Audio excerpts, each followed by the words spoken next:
देखो हम सब समझते हैं सवाल को, ठीक। सवाल लिख लेना तुम सभी ने। तो ये अपना एक टाइप है सवाल का। इस सवाल में क्या है कि आपको क्या नाम है, उत्तरोत्तर भाग करवाता है।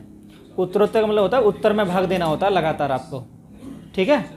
उत्तर से उत्तर में भाग देना होता है। बात समझ में आ गई? पूरा लगा दो गेट को सही से, ठीक। तो उत्तरोत्तर भाग देने का मतलब होता है उत्तर में भाग देना। जैसे मान लो ये है, आपने किसी संख्या को, जैसे मान लो 35 है, 35 में आपने भाग दिया, या आपने 37 मान लिया, 37 में भाग दिया 5 का, 5 सत्ते 35, तो 2 शेष बचा, ये शेष है। अब ये जो है उत्तर आता है, इसको उत्तर तो बोलते हैं जब भाग देते हैं। तो जब आप 7 में भाग देंगे 4 का, तो 4 एकम तो 3 शेष बचेगा। तो ये कहानी ऐसे होती है कि 5 से भाग दें तो 2 शेष बचे, और 4 से भाग दें तो 3 शेष बचे। इसका मतलब 4 से किसको भाग देना है? उत्तर को। हम उत्तर इसे तो बोलते हैं, भाग पर जो भाग देते हैं उत्तर, ये तो होता है जी। तो ये उत्तरोत्तर का मतलब यही है, यानी लगातार भाग देना है, ठीक है। जो भी उत्तर आए उसमें भाग देना होता है। तो ये कहानी वो होती है, ना कि हमें 37 में भाग देना होगा। हम एग्जाम्पल लेके सोच रहे हैं एक। अब इसकी ट्रिक क्या होगी, ट्रिक पे बात कर लेते हैं। तो ट्रिक जानना जरूरी है। तो ट्रिक क्या होगी भाई इसकी, हमें जिन संख्याओं से भाग देना उन्हें एक साइड लिख देना है ना। भाग किन किन से देना भाई? 2, 5, 4 और 3, इनसे हमें भाग देना, इन्हें एक साइड लिख देना है। लिख दिए भाई, क्योंकि भाग हम 2 से देंगे, फिर 5 से, फिर 4 से, फिर 3 से। उसके बाद हमें क्या काम करना है कि शेष फल जो है उन्हें एक साइड लिख देना है। 1, 1, 3, 1। यहाँ तक कोई दिक्कत नहीं है, ठीक है। आपको क्या काम करना है, इसमें जो ट्रिक है उसको फॉलो करना है। संख्या आ जाएगी कि भाई इनको जोड़ते हैं, सुनो ध्यान से, पहले इनको जोड़ते हैं, 3 और 1 4, ऐसे गुणा करेंगे तिरछी। 3 और 1 कितना हो गया? 4, ठीक। देखो मैं तुम्हें आने वाले सवालों में इसकी गहराई में समझाऊंगा, ऐसा क्यों करते हैं, क्या इसके पीछे वजह है, पूरी बात बता दूंगा, ठीक है। ये कब होगा कब नहीं होगा, जो इसका अंतिम सवाल होगा वो अच्छा होगा, अच्छे लेवल का होगा, तुम्हें पूरा समझा देगा है क्या ये मामला। अभी तो मैंने तुम्हें इतना बताया है कि भाग उत्तर को देना होता है खाली, और संख्या निकालने की ट्रिक है। ट्रिक को जान लेते पहले। हमने क्या काम करा, इनको जोड़ा, 3 और 1 4 चौक 16 और 3 19 पंजे 95, 95 और 1 96 दूनी और 1, तो आंसर आ गया 193। Is that clear? तो अगर आपको आंसर ना आना तो इस ट्रिक का आप यूज करेंगे, आंसर आ जाएगा। बात समझ में आ गई? इसे नोट कर लो। तो फिर ध्यान रखना कि ऐसे ऐड करते हैं, क्रॉस में गुणा करेंगे।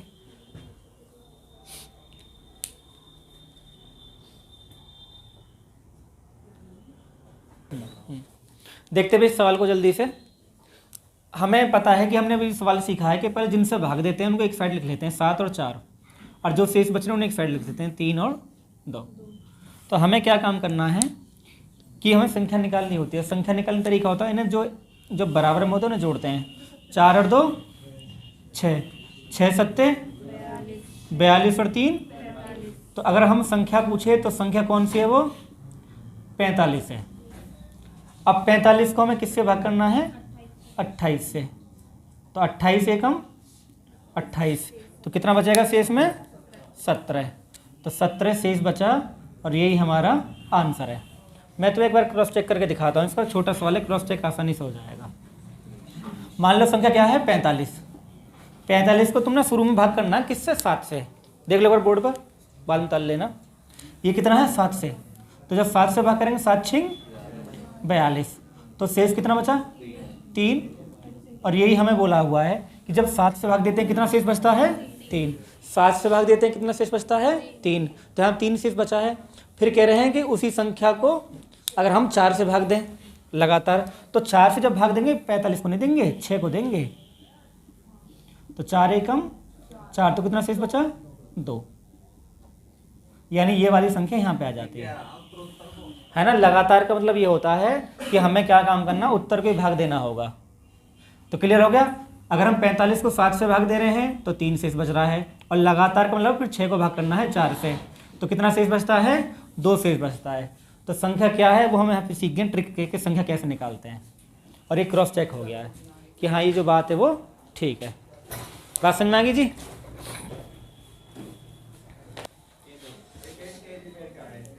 देखो भाई ये क्या है, चला लो इसे, मैं सॉल्व करता हूँ।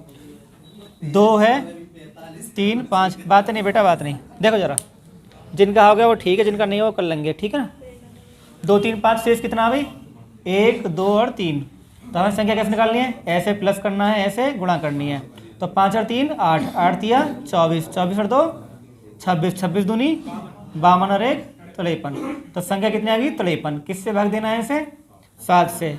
तो 7 7 49। तो हमारा 4 शेष बचा और यही हमारा आंसर है। ठीक है, कर लीजिए नोट, फिर मिटाता हूँ इसे मैं। करें सवाल को, हैं? ठीक है, समझते हैं। इस सवाल को जब समझेंगे तो तुम बहुत सारी बातें भी समझ जाओगे, है ना, कि आखिर ऐसा क्यों करते हैं, कुछ चीज़ें पता चल जाएंगी आपको। ठीक, जैसे मान लो हम ये सवाल कर रहे हैं और इस सवाल को करते समय हमें ध्यान देना है कि भाई आखिर ऐसा क्या है कि जो हम ट्रिक यूज कर लेते हैं। ठीक है ना, चलो मार्कर नहीं, इसी काम चलाते हैं। ये क्या है? 4 5 6। तो पहले हम आंसर निकालते हैं कि संख्या क्या है। तरीका क्या होगा? 4 लिखेंगे, 5 लिखेंगे, 6। इधर क्या लिखोगे भाई? 2। अब समस्या है ये अंतिम भागफल की, इसमें एक चीज़ ऐड कर दी गई है, अंतिम भागफल। और अंतिम भागफल जोड़ते ही सवाल थोड़ा सा कॉम्प्लिकेटेड हो जाता है, हल्का सा, कि भैया अंतिम भागफल को हम कहाँ रखें, और रखें तो हम ऐसा क्यों करें, है ना। सारी बात हमारे दिमाग में आनी चाहिए कि हम ऐसा क्यों कर रहे हैं, इसके पीछे क्या वजह है, अंतिम भागफल को हम यहाँ रखें या यहाँ रखें। तो मैं सारी बात आपको डिस्कस कर दूंगा कि आखिर ऐसा क्यों करते हैं। ठीक है, या पहले सवालों में अंतिम भागफल क्यों नहीं बोला गया था, क्या वजह थी। ठीक, तो जैसे आपने क्या काम करा, अंतिम भागफल है कितना? 7।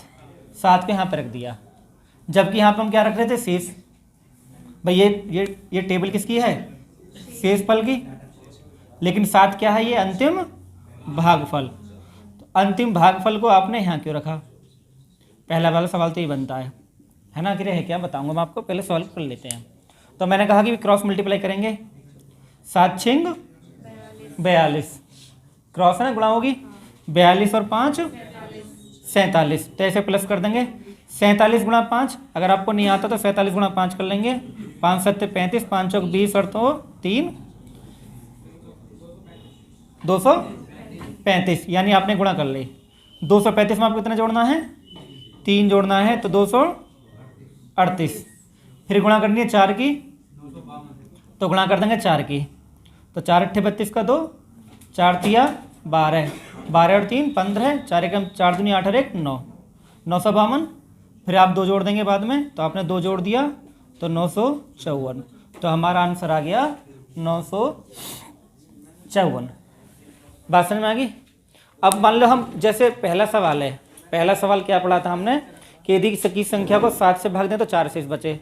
एक बार पहला सवाल देख लेते हैं जरा, इसे उतार लेना बाद में। हाँ ठीक है, मैं बताऊंगा उसको। भाई क्या है, 7 है और 4 से भाग दे रहे हैं, और शेष कितना बच रहा था बताओ जरा उस सवाल में। पहले वाले सवाल में कितना शेष बच रहा था? 3 और 2, 3 2 था ना। देखो जरा समझते हैं बात को, मैं तुम्हें सारी बात समझाता हूँ अभी। हाँ इसे भी समझाऊंगा अभी, जरा रुको, 1 सेकंड रुको। अब देखो पहला सवाल क्या है, पहला सवाल ये था कि भाई 7 से भाग दे रहे हैं तो 3 शेष बच रहा है, 4 से भाग दे रहे हैं तो 2 शेष बच रहा है।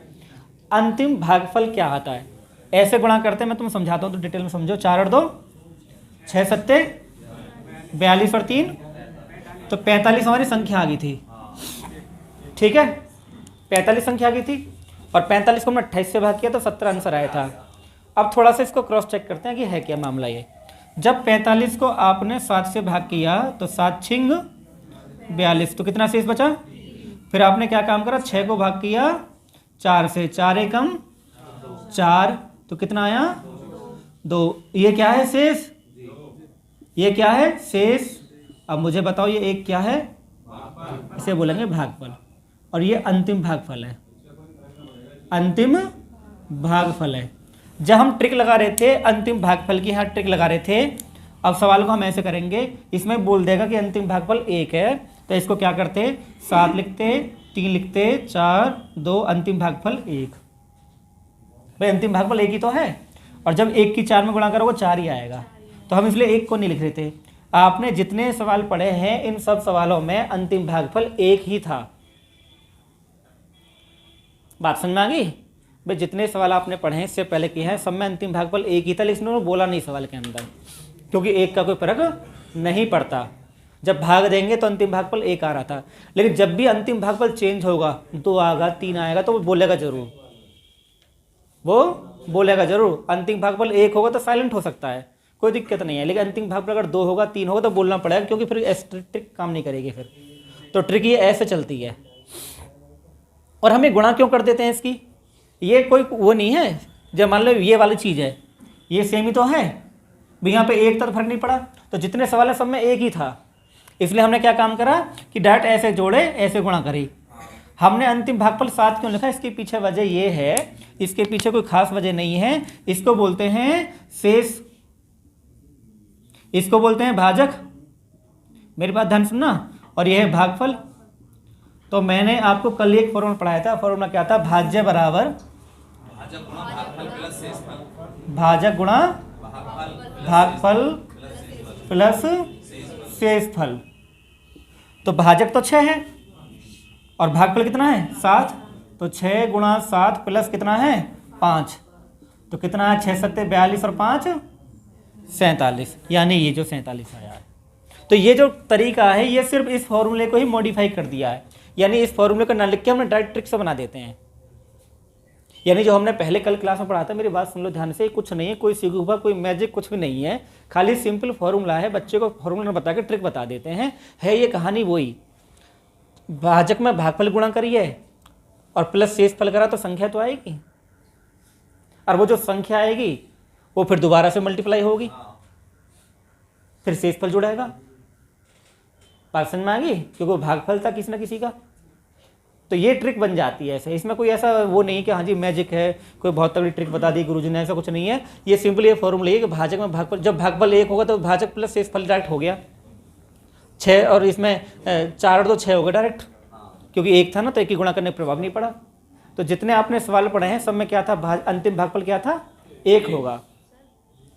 ठीक है, इस सवाल में दे दिया तो आपने गुणा कर ली। तो ये अंतिम भागफल क्या है?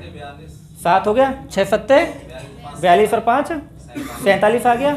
अब 47 गुणा करेंगे 5 में, मैंने 235 बता दिया है। 47 में 5 गुणा करोगे 235 आएगा, प्लस 3 करोगे तो 238, तो 238 फिर 4 गुणा करोगे 952, और फिर 2 जोड़ोगे 954। ठीक, अब तुम्हें पता चल गया कि मैंने अंतिम भागफल यहाँ का रखा है, इसके पीछे क्या वजह, इसके पीछे ये वजह फॉर्मूला है। और पहले सवालों में क्यों नहीं बोला? क्योंकि वहाँ पे 1 था, तो 1 को बोलो ना बोलो कोई दिक्कत नहीं आती। अब तुम्हारा डाउट क्लियर हुआ नहीं हुआ? ये फॉर्मूला क्लियर होगा? फॉर्मूला है क्या? कोई समस्या बताओ भाई, कोई तकलीफ? अब चीज़ क्लियर है ना, एकदम फुल HD आ रहा ना, हैं क्लियर? ठीक है, तो इसका तो हमने क्या है फॉर्मूला जानते हैं, हमने कल ही पढ़ा था एक फॉर्मूला, वो हम डिस्कस करेंगे कि भाज्य बराबर क्या होता है भाई? भाज्य बराबर भाजक गुणा भागफल प्लस शेषफल। ये फॉर्मूला है, सो याद रखो, नंबर सिस्टम में इंपॉर्टेंट फॉर्मूला है ये। तो भाजक कितना है भाई? भागफल का 4 गुना तथा शेषफल का 3 गुना। तो इसको जमा लेते हैं भाई। शेषफल हमें दे रखा है 4, शेषफल दे रखा है 4, ठीक है, और शेषफल का 3 गुना है क्या? भाजक। तो जो भाजक है वो शेषफल का 3 गुना है, तो शेषफल का 3 गुना हमने लिख दिया है। शेषफल 4 है तो 4 गुना 3 कितना आ गया? 12। तो भाजक कितना आ गया? 12। फिर दूसरी लाइन में बोले हैं कि जो भाजक है वो भागफल का 4 गुना है। तो भाजक की हमने निकाल ली वैल्यू 12, तो 12 बराबर भागफल गुणा 4, तो 4 तिया, तो भागफल कितना आ गया? भागफल आ गया 3, भागफल आ गया 3। अभी आपका फॉर्मूला है, इसमें वैल्यू पुट कर दो। ठीक है जी, देखो तो भाजक बराबर भागफल गुणा 4 दे रखा ना, कि जो भाजक है वो भागफल का 4 गुना। तो भाजक क्या, भाजक की वैल्यू हमने निकाल चुके हैं। तो भाजक की वैल्यू कितनी, 12 है, तो 12 रख दिया। तो भागफल गुणा 4, 4 से कट गया 12 3 बार, तो भागफल कितना आ गया 3। भागफल 3 आ गया, वैल्यू यहाँ पुट कर दो। भाज्य बराबर, तो भाज्य बराबर भाजक हमने निकाला है 12, भागफल हमने निकाला अभी 3, और शेष फल कितना 4 दे रखा था। तो 12 36 प्लस 4 कितना हो गया 40 हमारा आंसर आ गया।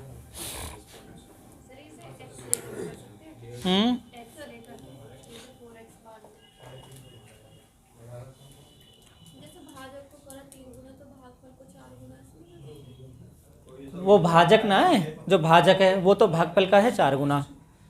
तो भागफल तो हमें पता नहीं है, शेषफल पता है, और शेषफल का है 3 गुना। तो हमने पहले शेषफल रख के उसका 3 गुना करके भाजक निकाल लिया, और फिर वो भाजक भागफल का भी 4 गुना भी है, तो यहाँ से भागफल आ गया। ये कहानी है इसमें सवाल में। Is that clear? ठीक।